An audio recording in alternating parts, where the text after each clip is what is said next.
कभी सोचा है कि आज की डिजिटल दुनिया में जहां हर मैसेज इंस्टेंट है, एक हाथ से लिखा हुआ खत इतना खास क्यों लगता है?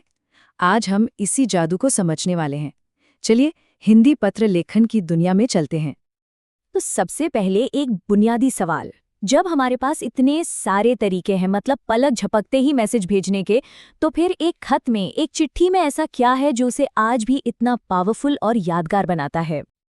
तो ये रहा हमारा आज का सफर। हम समझेंगे कि पत्र क्या है, इसकी दो दुनियाओं यानी फॉर्मल और इनफॉर्मल को जानेंगे, इसकी बनावट देखेंगे और आखिर में एक बेहतरीन पत्र लिखने के गुण भी समझेंगे। ठीक है, तो शुरू करते हैं। सबसे पहले ये समझते हैं कि आखिर एक पत्र अपने आप में है क्या चीज। देखिए, पत्र लेखन असल में अपने विचारों को, अपनी जानकारी को या किसी रिक्वेस्ट को सीधे दूसरे इंसान तक पहुंचाने का एक जरिया है। ये बिल्कुल ऐसा है जैसे एक दिमाग से दूसरे दिमाग तक सीधी लाइन जोड़ दी हो, बिना किसी रुकावट के। अब यहाँ एक मजेदार बात है। पत्र लिखने की पूरी कला ना बस एक चीज के आधार पर दो अलग अलग दुनियाओं में बट जाती है, और वो चीज है लिखने वाले और पाने वाले का रिश्ता। और ये बंटवारा यहाँ बिल्कुल साफ दिखता है। एक तरफ है फॉर्मल यानी औपचारिक पत्र। इनमें कोई पर्सनल रिश्ता नहीं होता, ये बिल्कुल प्रोफेशनल होते हैं, जैसे ऑफिस या बिजनेस के लिए। और दूसरी तरफ है इनफॉर्मल यानी अनौपचारिक पत्र। ये पूरी तरह से पर्सनल रिश्तों पर टिके होते हैं। इनमें अपनापन होता है, घर परिवार की बातें होती हैं। तो फॉर्मल लेटर्स कैसे होते हैं? सोचिए, किसी सरकारी दफ्तर को कुछ लिखना है, किसी नौकरी के लिए अप्लाई करना है, या फिर किसी कंपनी को बिजनेस के सिलसिले में कुछ पूछना है। ये सब फॉर्मल लेटर हैं। यहाँ भाषा एकदम नपीतुली और टू द पॉइंट होती है। और फिर आते हैं वो खत जो हमारे दिल के करीब होते हैं, जैसे माता पिता या रिश्तेदारों को लिखे गए पत्र, दोस्तों को हालचाल बताने वाली चिट्ठियां, किसी को शुक्रिया कहने के लिए एक प्यारा सा नोट, या फिर कोई न्योता। इन सब में भावनाओं और अपनेपन के लिए पूरी जगह होती है। तो अब जब हम ये दोनों दुनियाएं समझ चुके हैं, तो चलिए देखते हैं कि एक पत्र का ढांचा कैसा होता है। क्योंकि मजे की बात यह है कि चाहे लेटर फॉर्मल हो या इनफॉर्मल, उनका जो बेसिक स्ट्रक्चर है वो एक जैसा ही रहता है।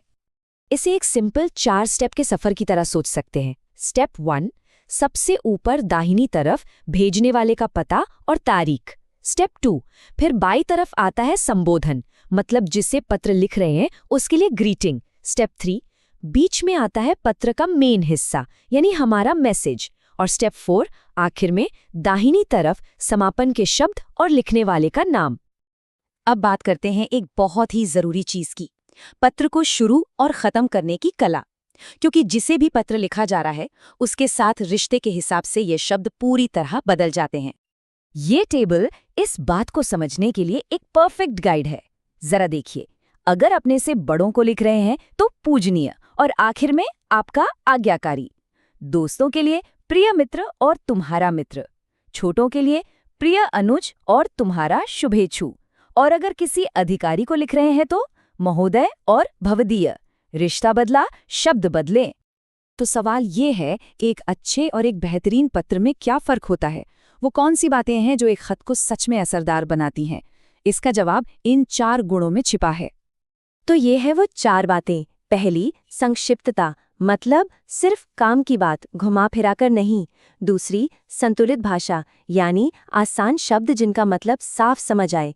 तीसरी, तारतम्यता, मतलब बातें एक लॉजिकल फ्लो में हो, आगे पीछे ना हो। और चौथी और सबसे जरूरी, शिष्टता, यानी लहजे में हमेशा विनम्रता और सम्मान हो। और ये सब कुछ हमें एक बड़े सवाल पर लाकर छोड़ देता है। क्या पत्र लिखने के ये पुराने सिद्धांत यानी स्पष्टता, सही लहजा और एक स्ट्रक्चर हमारे आज के तेज रफ्तार डिजिटल कम्युनिकेशन, हमारे ईमेल्स और चैट्स को थोड़ा और बेहतर, थोड़ा और सार्थक बना सकते हैं?